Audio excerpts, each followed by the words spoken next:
Hello guys, welcome back to my YouTube channel test to learn.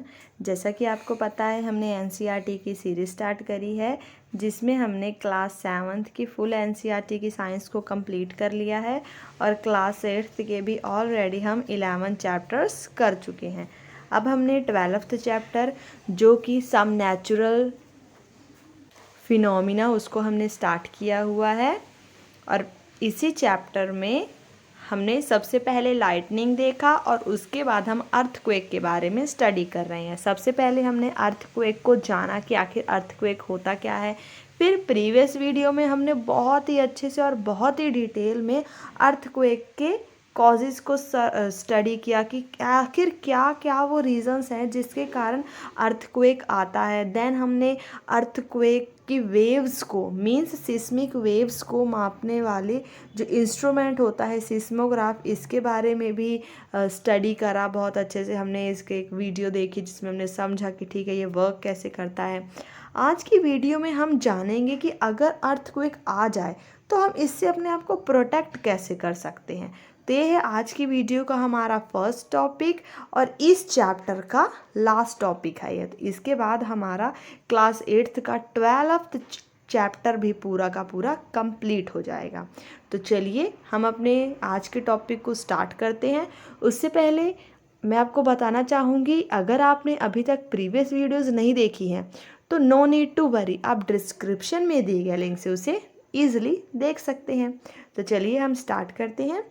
We know from the earlier pages that earthquake can't be predicted। अब देखिए, जब हमने causes को study किया फिर हमने बहुत अच्छे से देखा कि हम पहले जान चुके हैं कि अर्थक्वेक को हम प्रिडिक्ट नहीं कर सकते ड्यू टू मैनी रीजंस, जो मैं प्रीवियस वीडियो में बता चुकी हूँ, तो आप उसको चेक कर सकते हैं। We have also seen that they can be highly destructive, और अब हम ये भी जान चुके हैं कि अर्थक्वेक बहुत ज़्यादा विनाशकारी होता है। It is therefore important that we take necessary precautions to protect ourselves all the time। इसीलिए इससे बचने के लिए हमें कुछ precautions लेना बहुत ज़रूरी है।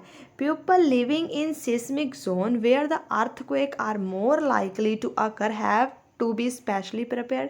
अब आपको अच्छे से पता होगा कि सिस्मिक जोन क्या होता है। जिन्होंने भी प्रीवियस वीडियो देखी उनको तो इसमें कोई भी डाउट नहीं होगा कि आखिर सिस्मिक जोन होता क्या है। सिस्मिक जोन असल में वो जोन है जहाँ पे अर्थक्वेक आने के चांसेस ज़्यादा होते हैं। और प्रीवियस वीडियो में हमने जाना कि सिस्मिक जोन में कौन कौन से स्टेट्स आते हैं, जैसे कि जो नॉर्थ ईस्ट का पार्ट हो गया वो पूरा सिस्मिक जोन में आता है। साथ ही साथ राजस्थान हो गया या फिर दिल्ली वगैरह होगा, ये सारे जो स्टेट्स हैं मेनली सिस्मिक जोन में आते हैं। और इस तरह के जोन में हमें कुछ स्पेशल प्रिकॉशंस बरतनी चाहिए, क्योंकि इस तरह के जोन में अर्थक्वेक बहुत जल्दी या फिर उनके ज़्यादा चांस होते हैं आने के लिए। सबसे पहले हमें क्या करना चाहिए, जो बिल्डिंग्स हैं in these zone should be so design that they can withstand major tremors. अब देखिए, ट्रेमर्स का मतलब समझाया था झटके, मतलब कि इस एरिया में हमें ऐसी बिल्डिंग्स बनानी चाहिए जो झटके मतलब ज़्यादा से ज़्यादा झटके को सह सके। Modern building technology can make it possible. आजकल की जो टेक्नोलॉजी है उसने इस चीज़ को पॉसिबल कर दिया है कि हम ऐसे बिल्डिंग्स डिज़ाइन कर सकते हैं जो ट्रेमर्स को, मेजर ट्रेमर्स को भी सह सकते हैं। It is advisable to make the structure so simple that it is quake safe. अब यहाँ पे क्वेक सेफ का मतलब है कि अर्थ क्वेक से सेफ। हमें ऐसे स्ट्रक्चर, ऐसे सिंपल स्ट्रक्चर्स बनाने चाहिए जो अर्थ क्वेक से भी सेफ रह सके। Consult qualified architect and structural engineer. हमें जो क्वालिफाइड आर्किटेक्ट जो घर डिज़ाइन करते हैं, बनाते हैं, इनसे कंसल्ट करना चाहिए, इंजीनियर से कंसल्ट करना चाहिए। इन हाईली सिस्मिक एरिया, ऐसे एरिया जहाँ पे बहुत ज़्यादा अर्थक्वेक आता है, द यूज़ ऑफ मड और timber is better than using heavy construction material.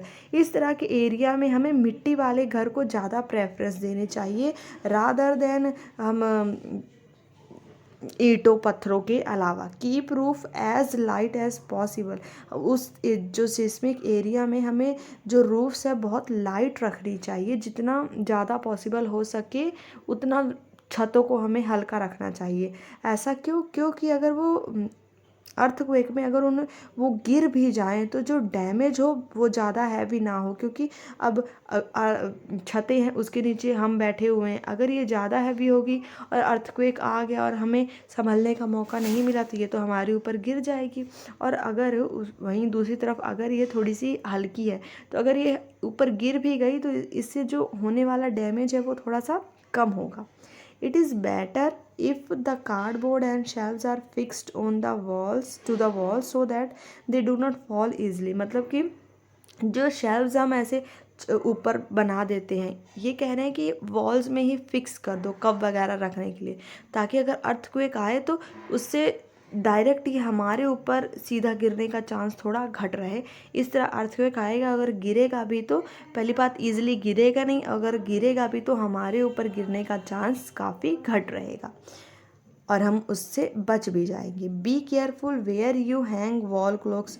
जहाँ पे भी हमने वॉल क्लॉक्स, फ़ोटो फ्रेम्स या फिर वाटर हीटर वगैरह टांग रखा है, उस जगह से हमें थोड़ा केयरफुल रहना चाहिए अर्थक्वेक के टाइम पे, क्योंकि ये इंसानों के ऊपर गिर सकते हैं।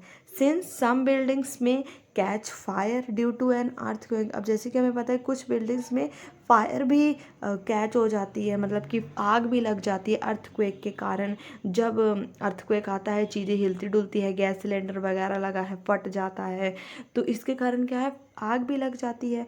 तो इस टाइम में हमें बिल्डिंग्स वगैरह में फायर एक्सटिंग्विशर ऐसे इक्विपमेंट्स रखने चाहिए जो आग को बुझाने में मददगारी हों।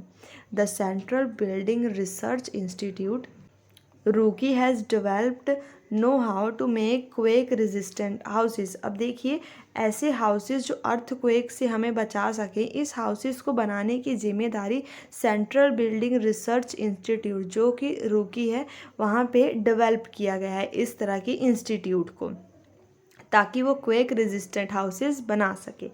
इन the event that an earthquake does strike take the following steps. अगर किसी भी टाइम जैसे कि अर्थक्वेक अगर आ गया और आपके पास ऐसा क्वेक रेजिस्टेंस हाउस नहीं है, तो उस सिचुएशन में आप अपने आप को कैसे बचाएंगे। अगर आप घर में हैं तो आपने क्या करना है, टेबल के अंदर शेल्टर ले लेना है जब तक शेकिंग स्टॉप ना हो। उसके बाद जो टॉल और हैवी ऑब्जेक्ट्स हैं जो आपके ऊपर गिर सकते हैं, इन ऐसे ऑब्जेक्ट्स से दूरी बना लेनी है। अगर आप बेड के ऊपर हैं तो आपको नीचे नहीं उतरना है और अपने हेड को पिलो से ही कवर कर लेना है। बट अगर अर्थक्वेक के टाइम में आप बाहर हैं तो बिल्कुल एक क्लियर स्पॉट ढूंढ लेना है जो जहाँ पे बिल्डिंग, ट्रीज़ और जो भी पावर लाइंस ये सारी चीज़ें ना हो, क्योंकि ये सारी चीज़ें हमारे ऊपर गिरने का खतरा रहता है और हमें पूरे क्लियर ग्राउंड के ऊपर ही लेट जाना है। If you are in car, अगर आप कार या बस में हैं तो आपको बाहर आने की ज़रूरत नहीं है, बल्कि अपने ड्राइवर को कहना है कि आपको एक क्लियर स्पॉट की तरफ ले जाए और तब तक आपने गाड़ी के अंदर ही बैठे रहना है जब तक ट्रिमर्स मतलब कि झटके ना रुके। तो ये थे वो प्रिकॉशंस जो हमें बरतने चाहिए जब भी अर्थक्वेक आता है। तो चलिए हम एक क्विक सा रिकैप ले लेते हैं जिसमें हम समझते हैं कि इस पूरे चैप्टर में हमने क्या लर्न किया। सबसे पहले हमने देखा कुछ ऑब्जेक्ट्स होते हैं जो रबिंग से चार्ज होते हैं, जैसे कि पॉजिटिव और नेगेटिव चार्ज हैं। Then like charges repel and unlike charges attract each other.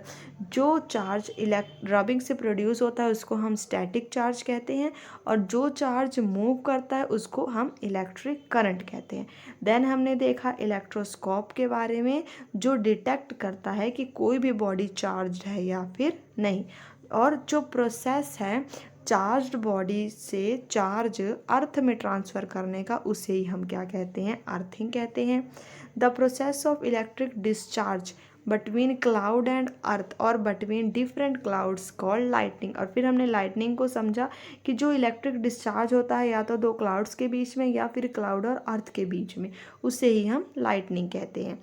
Lightning strike को डिस्ट्रॉय लाइफ एंड प्रॉपर्टी। जो लाइटनिंग है वो भी हमारी लाइफ और प्रॉपर्टी को डिस्ट्रॉय कर सकती है। लाइटनिंग कंडक्टर्स, और फिर हमने लाइटनिंग कंडक्टर्स के बारे में स्टडी किया कि ऐसे कंडक्टर्स जो लाइटनिंग कंडक्टर्स होते हैं, हमने देखा था बिल्डिंग के ऊपर ऐसे लगा के, जो लाइटनिंग के इफेक्ट से हमें प्रोटेक्ट करते हैं। देन हमने अर्थक्वेक के बारे में स्टडी किया कि अर्थक्वेक क्या है, जो सडन शेकिंग होती है अर्थ में, उसे अर्थक्वेक कहते हैं। ये is caused by disturbance deep inside the earth crust. Earth crust के इनसाइड जो डिस्टर्बेंस होती है उसी के कारण जो ये अर्थक्वेक है वो आता है। इट इज़ नॉट पॉसिबल, और इसे प्रिडिक्ट करना बिल्कुल भी पॉसिबल नहीं है। जो अर्थक्वेक है ज़्यादा डेंजरस कहाँ होता है? बाउंड्रीज में, जिसे हम फॉल्ट जोन कहते हैं। Destructive energy of an earthquake, और जो अर्थक्वेक की एनर्जी उसको हम रिक्टर स्केल से मेज़र करते हैं। अगर उसमें स्केल में 7 से ज़्यादा आ गई है उसकी मेज़रमेंट, तो इसका मतलब उस टाइम अर्थक्वेक बहुत ही ज़्यादा डेंजरस है, बहुत ही ज़्यादा डिस्ट्रक्टिव है। फिर लास्ट में आज की वीडियो में हमने इस प्रिकॉशंस को भी कवर कर लिया। तो ये था हमारा, यहाँ पे पूरा कंप्लीट होता है क्लास 8th का 12th चैप्टर। अगर आपको स्टिल कोई भी डाउट है आपके मन में, तो आप बेझिझक कमेंट बॉक्स में कमेंट कर सकते हैं। और अगर आपको थोड़ी सी भी ये वीडियो हेल्पफुल लगती है तो इसे अपने फ्रेंड्स के साथ शेयर करना तो बिल्कुल भी ना भूलिए। अगर आज की वीडियो आपको पसंद आई हो तो इसको लाइक करें, और इसी तरह की और वीडियोस देखने के लिए चैनल को सब्सक्राइब करना ना भूलें। Thanks for watching.